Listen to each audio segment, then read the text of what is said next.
இந்த பிள்ளையில் என்ன பிள்ளை இருக்குது என்ன சரி இருக்குன்னு சொல்லி வெளியில் உள்ளவைக்கு தெரியாது. நான் பெத்த தாய், நான் அம்மா சொல்கிறேன்.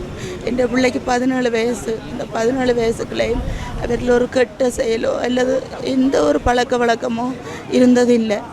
அவர் என் பிள்ளைகள் மேலே தப்பான பிரச்சனை அப்படி இருந்தால் இந்த டிவிஷன் போலீஸ்லேயோ அல்லது தண்ட ஊர் போலீஸ்லேயோ இல்லை அயல் போலீஸ்லேயோ ஏதாவது ஒரு கேஸ் இருந்திருக்கும் ஐயா.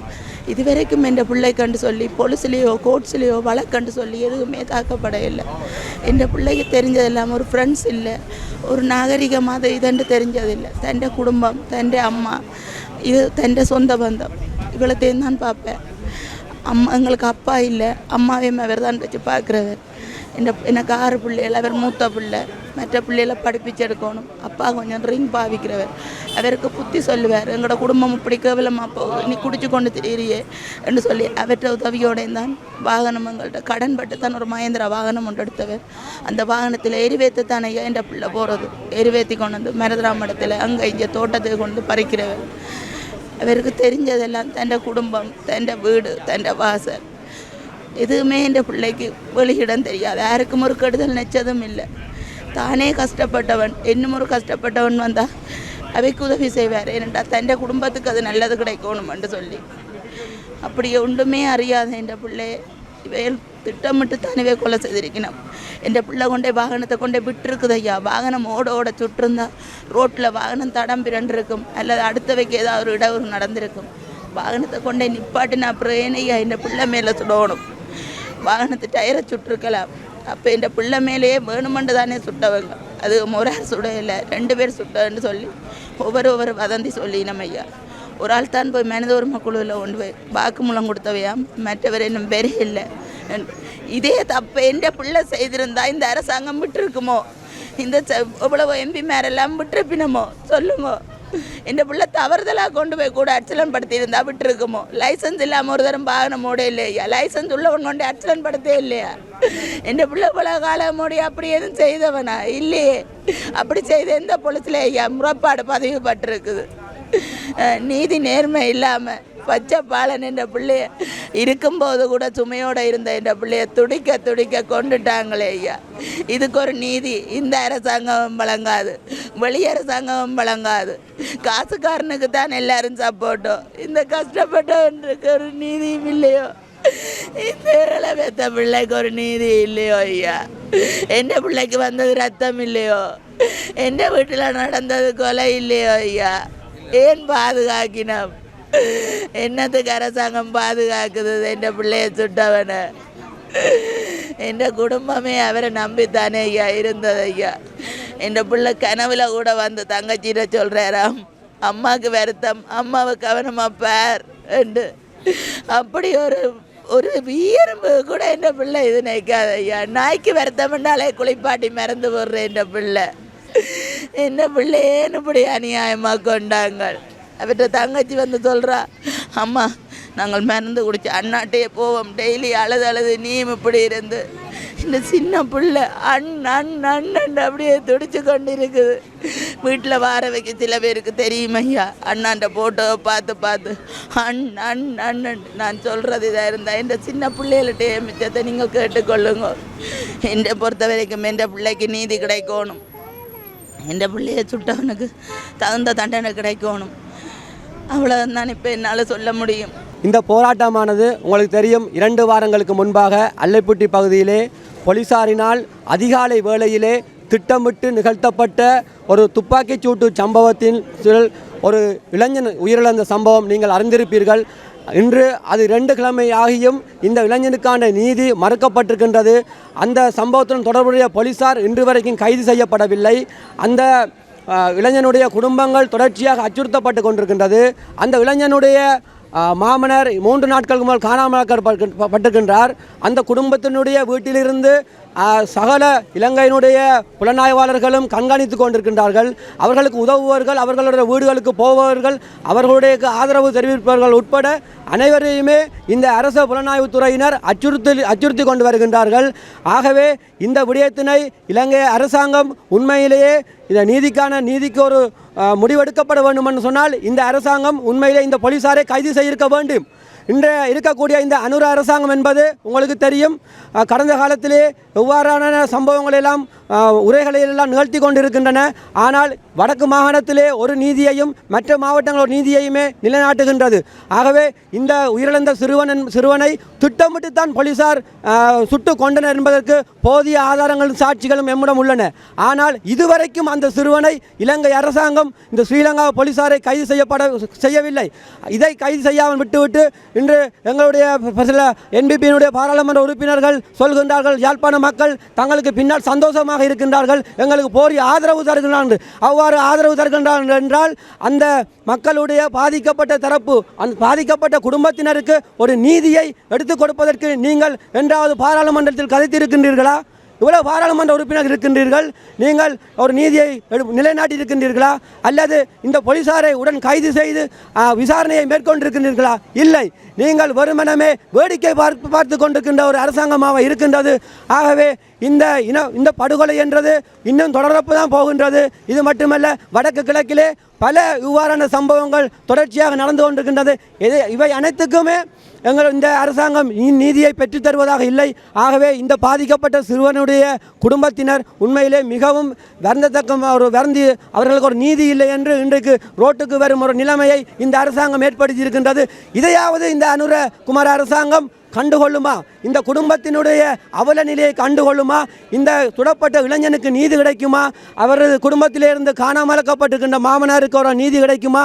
இதையெல்லாம் கிடைப்பதற்காக இந்த வடக்கு மாகாணத்திலே அவர்கள் ஆட்சி என்று சொல்லக்கூடியவர்கள் உடனடியாக இந்த விஷயத்தில் தலையிட்டு இதனை செய்ய வேண்டும் என்று பாதிக்கப்பட்ட தரப்பினர் சார்பாகவும் நாங்கள் கோரிக்கை விடுவதோடு இந்த நீதியை உடனடியாக அந்த திட்டமிட்டு கொல்லப்பட்ட அந்த படுகொலை செய்யப்பட்ட போலீசாரினை கைது செய்யாவிட்டால் நாங்கள் இந்த போராட்டத்தை தொடர்ந்து நாங்கள் நடத்த வேண்டும். இது மட்டுமல்ல, இந்த போராட்டம் வலுப்பெறும். அதுவரைக்கும் இதற்கான நீதி கிடைக்கும் வரை நாங்கள் ஓய மாட்டோம் என்று சொல்லி விடைபெறுகின்றோம். நன்றி, வணக்கம். டயர் மீது தான் துப்பாக்கி பிரயோகம் செய்திருக்க வேண்டும். ஆனால் இது அவ்வாறு நடக்கவில்லை. எனவே இது அந்த சிறுவனினுடைய நெற்றியில் சுற்றளவுக்கு இது ஒரு திட்டமிட்ட ஒரு படுகொலையாகத்தான் இருக்கிறது.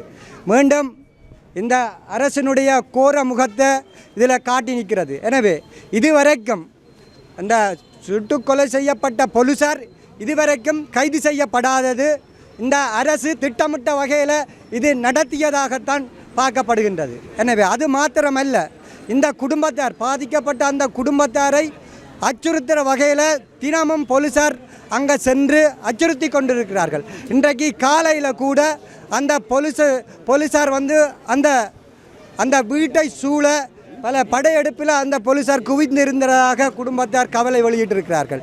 அதை விட புலனாய்வாளர்களால் அச்சுறுத்தப்பட்டு கொண்டிருக்கிறார். இதே நேரத்தில் அந்த சுட்டு கொல்லப்பட்ட இவருடைய மாமனார் ஜெயலட்சுமன் கடந்த 20ஆம் திகதியில் இருந்து காணாமல் ஆக்கப்பட்டிருக்கிறார். எனவே அவர் தொடர்பான முறைப்பாடு போலீசாரிடம் பதிவு செய்யப்பட்டிருக்கின்றது. எனவே இது தொடர்கதையாக தொடர்ந்து கொண்டிருக்கிறது.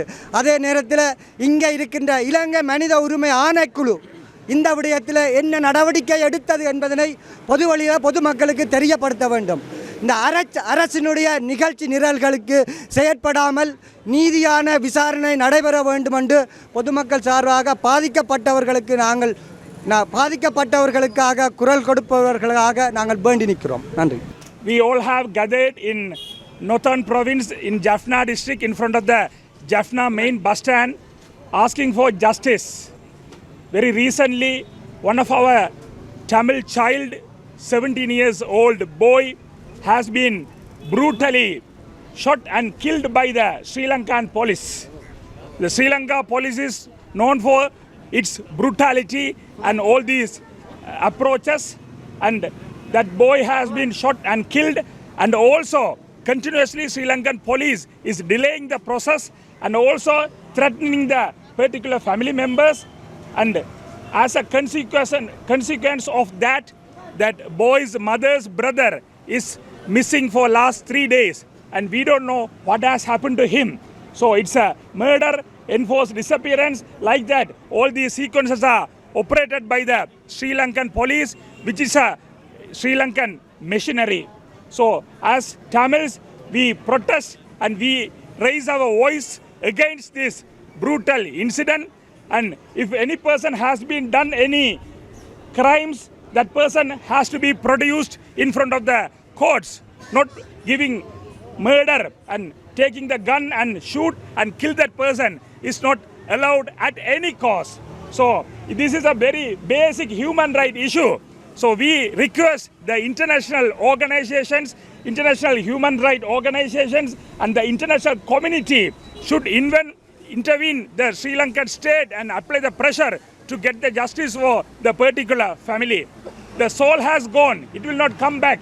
But again, raising the voice for justice, and all our people should gather and continuously fight for this. If we allow this, it will be continuous incidents by the Sri Lankan police.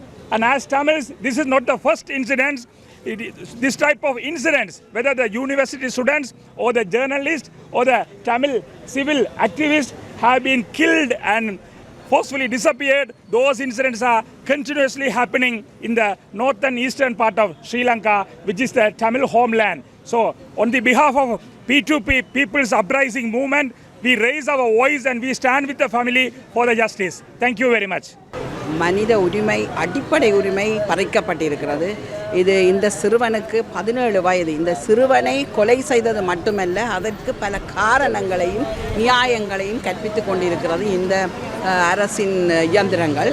உண்மையில் இந்த சிறுவன் 17 வயசில் சுட்டு கொல்லப்பட்டிருக்கிறான் என்றால் அதற்கு காரணகர்த்தாவாக இருக்கிற அத்தனை பேரும் இந்த தண்டனையை பெற வேண்டும். உண்மையில் 17 வயசு பிள்ளையை சுட்டு கொண்டது மட்டுமல்ல, தங்கட பாதுகாப்பு நடவடிக்கைகளை அல்ல உரிய பாதுகாப்பை வழங்காமல் இந்த பிள்ளைகள் அனைவரும் எங்களோட யாழ்ப்பாணம் வடபகுதி முழுக்க நாங்கள் பார்த்தோமென்றால் அல்லது தமிழினத்தின் வடகிழக்கு தேசம் எங்கும் பார்த்தோமென்றால் இன்றைக்கு போதைப் பொருளால் அழியிறேன்னு சொன்னால் இவர்கள கருத்தில் சுட்டுக் கொல்லப்படுறேன்டா பெருமளவிலான இளைஞர்களையும் யுவதிகளையும் சுட்டுக்கொள்ள வேண்டிய ஒரு அபாயகரமான நிலைமையை இந்த அரசு தூண்டி கொண்டிருக்கிறது.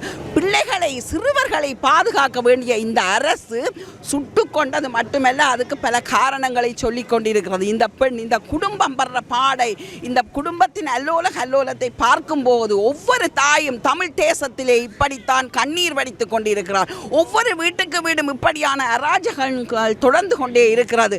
இந்த போதைப் பொருள் பாவனை ஒன்றை இங்கே கட்டவிழ்த்து விட்டு அதற்கு பல காரணங்களை சொல்லிக்கொண்டு கையை கட்டி கொண்டு நிற்கின்ற இந்த அரச யந்திரங்கள் அந்த பிள்ளைகளை பாதுகாக்க முடியாமல் சுட்டுக் கொள்கிறார்களாம். அந்த பிள்ளைக்கு தவறான பல விமர்சனங்களை அள்ளி இறைத்து கொண்டே இருக்கிறார்கள். அந்த தாய் படும் பாவத்தை பார்க்கும்போது மிக வேதனையாக இருக்கிறது. ஒரு ஜனநாயக அரசு என்று அரசு பதவியில் கட்டிலேறி இருக்கும் இந்த அரச பதவியில் இருக்கும் உயர் பதவியில் இருக்கும் அதிகாரிகள் அனைவரும் இந்த குற்றத்திற்கு உடந்தையாக இருக்கிறார்கள் என்பது மட்டும்தான் உண்மை. ஏனென்றால் இந்த பிள்ளை இறந்து 2 கிழமை முடிவுற்று விட்டது. ஆனால் இந்த பிள்ளைக்கான நீதியோ அல்லது அதை கொன்றவரை இற்றை வரை கைது செய்த நிகழ்வுகளோ எதுவுமே நடைபெறவில்லை என்பது மிக மனவருத்தத்துக்குரியதும் அடிப்படை மனித உரிமையையும் இந்த இலங்கை அரசு மீறி இருக்கிறது. குற்றம் எங்கே இழைக்கப்படுகின்ற அந்த அரசு இந்த குற்றத்தை முதல் தண்டிக்கப்பட வேண்டும். இந்த நிர்வாகத்திலே தொடர்ச்சியாக போய்கொண்டிருக்கிற அனைவரும் தண்டிக்கப்பட்டு இந்த பிள்ளை போன்று வடகிழக்கு தேசம் எங்கும் இருக்கும் என்கிற தமிழின பிள்ளைகளும் தமிழின பெண்களும் தமிழின சிறுவர்களும் தமிழின குடும்பங்களும் பாதுகாக்கப்பட வேண்டும். அதற்கான ஒரு வன்முறையான ஒரு நிகழ்வுக்கு எதிராக இங்கே போராட்டம் நடைபெற்றுக் கொண்டிருக்கிறது. பார்வையாளர்கள் அதிகமாக இருக்கிறார்கள். வீட்டுக்கு வீடு இந்த வேதனையும் கண்ணீரும் தொடர்ச்சியாக நடந்து கொண்டிருக்கிறது. நாங்கள் வாழ்க்கையூடாக சந்தர்ப்பங்களூடாக தொடர்ச்சியாக இந்த நிலைமையை பார்த்து கொண்டிருக்கிறோம். ஒவ்வொருவரும் இந்த நிகழ்வுகள் எங்களுக்கு நடக்காது என்று நோக்காமல் இது நடந்த ஒவ்வொன்றும் எங்கள் இனத்திற்குரிய மிக மோசமான வன்முறை. இந்த வன்முறைக்கு எதிராக நாங்கள் அனைவரும் திரண்டெழுந்து இப்படியான வன்முறைகள் இனிமேல் நடக்காமல் எங்களுக்கான நீதியை வழங்க வேண்டும் இந்த அரசும் சர்வதேசமும் என்று கேட்டு இந்த பிள்ளைக்கான தண்டனையை மிக வன்மையாக கண்டித்து அவனுக்கான நீதி வழங்கி அந்த குடும்பத்தை அச்சுறுத்தாமல் அவர்கள் தொடர்ச்சியாக தங்களோட வாழ்க்கையை வாழுவதற்கான வழிவகையை எங்களோட சமூகம் ஆர்வலர்கள் தொடக்கம் எல்லோரும் இந்த அதிகாரிகள் வரை மீட்டெடுக்க வேண்டும் என்று கேட்டு விடைபெறுகிறேன்.